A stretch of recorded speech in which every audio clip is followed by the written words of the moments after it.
दोस्तों, मूसा और याकूब इनकी अपनी पत्नियों से भेंट एक विशेष जगह पर हुई। इसहाक की पत्नी रिबेका भी अब्राहम के नौकर को ऐसे ही जगह मिली थी। वो जगह थी कुआं। मूसा की सिप्पोरा से मुलाकात कुएं के पास हुई। याकूब की राहेल से मुलाकात कुएं के पास हुई थी। इनमें एक समानता है। सिर्फ अगर ये एक ही के साथ होता तो हम समझ सकते थे, लेकिन 3 कुलपतियों को पत्नियां कुएं के पास प्राप्त हुई। इस वीडियो को अंत तक देखने पर एक गहरा संबंध प्रभु यीशु और कलीसिया के बीच का हमें पता चलेगा, तो वीडियो को अंत तक जरूर देखें। सबसे पहले हम मूसा के बारे में जानेंगे। मूसा ने एक मिस्री आदमी को चुपचाप मारकर रेत में छुपा दिया, जिसे एक इब्रानी आदमी ने देखा था। ये तो हम जानते हैं। इसी डर से कि अब सबको पता चल जाएगा कि वह भी इब्रानी है और उसने एक मिस्री को मार डाला है, इसके डर से वह मिद्यान देश की ओर भागा। क्यों वह मिद्यान देश की तरफ ही भागा? पूर्व की तरफ ही क्यों नहीं वह उत्तर, दक्षिण और पश्चिम में भागा? हम इसे विस्तार में जानेंगे। निर्गम 2:15 में ये लिखा है कि जब फिरौन को ये बात पता चली तो उसने मूसा को मार डालने की कोशिश की, लेकिन मूसा फिरौन के पास से भाग गया और मिद्यान देश में जाकर रहने लगा। क्यों मूसा ने मिद्यान को अपना शरण स्थान चुना? दोस्तों, जब कोई अपराधी भागता है तो वह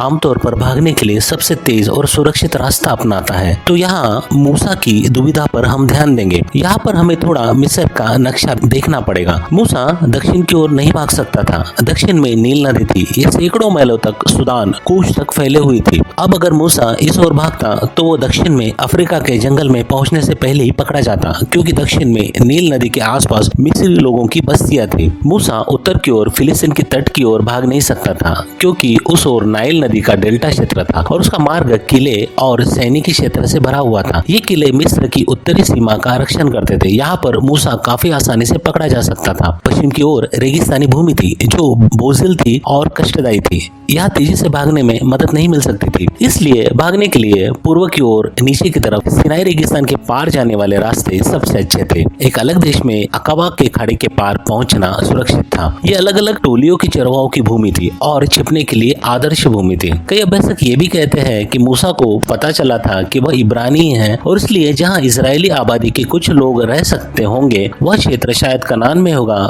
जो अब का ट्रांसजोर्डन है। यहाँ पहुंचना वो चाहता था। वहाँ एसाव के कुछ वंशज और लोट इस्माइल के वंशज भी थे। उसने मिद्यान को रुकना नहीं चाहा था, लेकिन एक कारण से उसे मिद्यान में रुकना पड़ा। निर्गम के 2 अध्याय के 16 पद में यह लिखा है, मूसा एक कुएं पर बैठे थे। 16वें पद में ये कहा है, मिद्यान के याजक की 7 बेटियां थी और वे वहां आकर जल भरने लगी। उन्होंने अपने पिता की भेड़ बकरियों को पानी पिलाने के लिए नादों में पानी भरा, किंतु चरवाहे आकर उनको हटाने लगे। तब मूसा उठे और उन्होंने याजक की बेटियों की सहायता की और उसके झुंड को पानी पिलाया। यहाँ पर कुएं पर मूसा की मुलाकात सिप्पोरा से हुई। मूसा ने मर्दानगी दिखाकर आगे बढ़कर चरवाहों को हटाकर लड़कियों को पहले पानी भरने में सहायता की। 18वें वचन में ये कहा है कि वे अपने पिता रुएल के पास गई। तब उसने पूछा, आज तुम इतने शीघ्र कैसे आ गई? तब उन्होंने एक मिस्री के बारे में बताया। मूसा अभी भी मिस्री वेश में ही था, इसलिए वह उसे मिस्र निवासी पुरुष समझी। यहाँ पर जेथरो जो मिद्यानी याजक था, उसने लड़कियों को तुरंत वापस भेजकर उसे मूसा को ले आने को कहा। उसके वापस आने पर उसे रोकने के लिए उसकी शादी अपनी बेटी सिप्पोरा से कर दी। इस तरह मूसा को अपनी पत्नी कुएं के पास मिली। ऐसी समानता में याकूब की पहली मुलाकात राहेल के साथ कुएं पर हुई थी। दोस्तों, अब तक आपने हमारे चैनल को अगर सब्सक्राइब नहीं किया है तो कृपया सब्सक्राइब करें। अब हम याकूब की कहानी देखेंगे। याकूब ने छल से अपने पिता इसहाक से अपने बड़े भाई एसाव की आशीषें चुराई।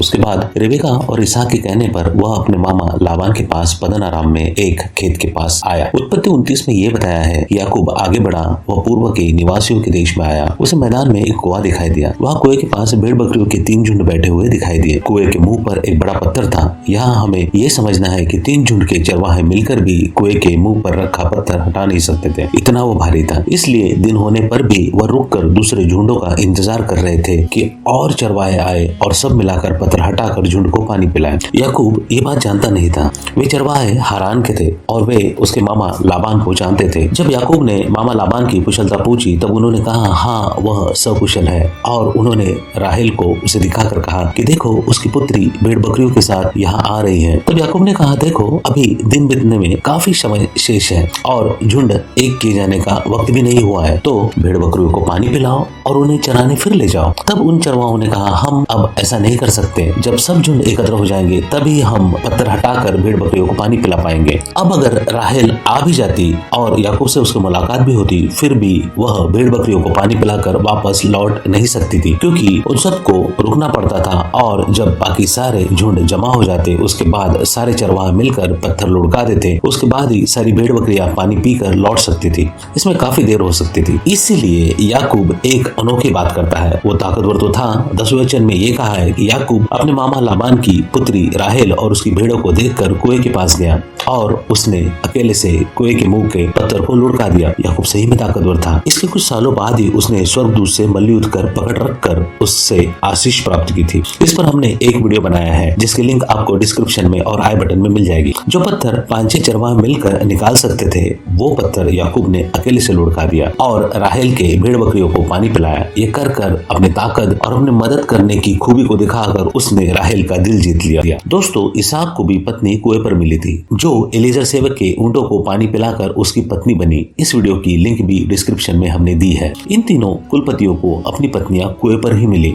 अब हम नए नियम में एक जगह देखेंगे जहाँ प्रभु यीशु की मुलाकात एक स्त्री से कुएं पर होती है। जब प्रभु यीशु सामरिया से होकर जा रहे थे, तब जब उनके शिष्य रोटी खरीदने बाजार गए, तो उनकी मुलाकात एक स्त्री से हुई। वह सामरी स्त्री नाम से प्रसिद्ध है। इसके बारे में हम सभी जानते हैं। यहाँ पर प्रभु यीशु को यहूदिया से गालील में जाना था। यूहन्ना रचित सुसमाचार के 4 अध्याय के 4 वचन में ये लिखा है, इस बार उसे सामरिया होकर जाना पड़ा। दोस्तों, क्यों ऐसा लिखा है कि उसे जाना पड़ा? अब हम इसे समझेंगे। दोस्तों, यहूदी लोग सामरी लोगों को नीच प्रति के मानते थे और उनसे व्यवहार भी नहीं करते। इतना तक कि उनके प्रदेश से भी नहीं गुजरते थे। किसी यहूदी को यहूदिया से गालील जाना होता तो वो सामरिया से न गुजरकर परनिया से होकर यरदन नदी की पूर्वीय बाजू से लांग कर जाते थे, तो उन्हें 3 दिन ज्यादा लग जाते थे। यहूदिया से गालील का सीधा रास्ता जो सामरिया से होकर गुजरता था, वह 112 किलोमीटर का था और घूम कर जाने में उन्हें 350 किलोमीटर लग जाते थे। फिर भी कट्टर यहूदी उसमें से गुजरते नहीं थे। लेकिन प्रभु तो प्रभु है, उन्हें उन लोगों को भी बचाना था। यहूदी लोग क्यों सामरी लोगों को तुच्छ मानते थे? क्योंकि वो समझते थे कि सामरी लोग मिश्र संतति के हैं। जब आसुरी राजा ने कुछ लोग लाए, उनके साथ यहूदियों के मिश्र संतति उत्पन्न हुई और वो लोग यहोवा परमेश्वर के साथ दूसरे देवताओं को भी पूजा करते थे। इसलिए यहूदी लोग उनको तुच्छ मानते थे। यहाँ पर प्रभु यीशु सामरी स्त्री से पानी मांगते हैं। दोस्तों, ध्यान दें, उनका वार्तालाप जिस कुएं पर हुआ वह याकूब का कुआं था, जहाँ पर याकूब ने पत्थर लुढ़का कर राहेल को जीत लिया था। समय दोपहर का था। सामरी स्त्री अच्छे चाल चलन की नहीं थी, इसलिए दोपहर के वक्त जब कोई नहीं होता था तब वह पानी भरने आती थी। जब प्रभु यीशु उसके 6 पतियों के बारे में बताते हैं, तब वह कहती है 19वें वचन में, महोदय, मैं समझ गई, आप कोई नबी है। अब तक कोई नबी सामरिया से गुजरा नहीं था, इसलिए उनके समाज में एक सवाल था, जो सवाल वो सामरी स्त्री प्रभु यीशु से पूछती है। 20वें वचन में ये कहा है, हमारे पूर्वज इस पहाड़ पर आराधना करते थे और आप यहूदी लोग कहते हैं कि यरूशलेम वो स्थान है जहाँ आराधना करनी चाहिए। यह सामरी स्त्री गेरिजिम पहाड़ के बारे में कहती है। सामरी लोग अपनी आराधना सामरिया के गेरिजिम पहाड़ पर करते थे, क्योंकि उनकी ये धारणा थी कि मूसा ने उन्हें आज्ञा दी थी कि वह उस पहाड़ पर आराधना करे, उसे पवित्र रखे। और भी उनकी ये धारणा थी कि परमेश्वर ने गेरिजिम पहाड़ यह स्थान ही पवित्र मंदिर के लिए नियुक्त किया था, क्योंकि उन्हें लगता था कि अब्राहम उसी पहाड़ पर इसहाक का अर्पण देने वाले थे। इसलिए वह सामरी स्त्री प्रभु से आराधना के स्थान के बारे में पूछती है। तो प्रभु कहते हैं कि पिता सच्चे आराधकों को चाहता है जो आत्मा और सत्य में पिता की आराधना करेंगे। यह कहकर प्रभु उस सामरी लोगों का भी दर्जा ऊपर ले आते हैं। जो भी कोई आराधक आत्मा और सत्य में आराधना करे, वही सच्चे आराधक है, क्योंकि प्रभु यीशु जानते थे कि यहूदी मंदिर का तो विनाश होने वाला है और वह आराधना का स्थान नहीं था,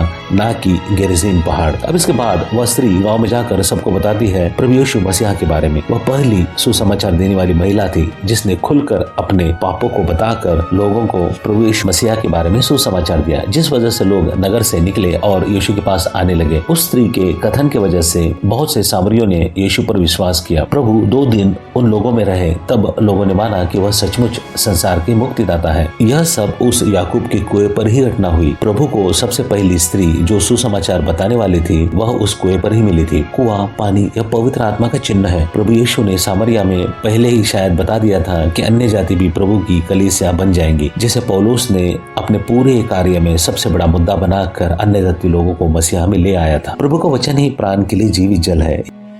प्रारंभ में जल था जिस पर परमेश्वर का आत्मा मंडराता था। जल बपतिस्मा का भी माध्यम है और नया जीवन पाने के लिए भी। जैसे नया जीवन मूसा को मिला, जैसे नया जीवन याकूब को मिला, सामरी स्त्री को नया जीवन मिला। इसलिए कुओं पर कुलपतियों को पत्नियां मिलना और नए नियम में प्रभु यीशु का कुएं पर सामरी स्त्री से वार्तालाप करना, अगर हम इसे अभ्यास पूर्वक जानेंगे तो हम जरूर आशीषित होंगे। आमीन।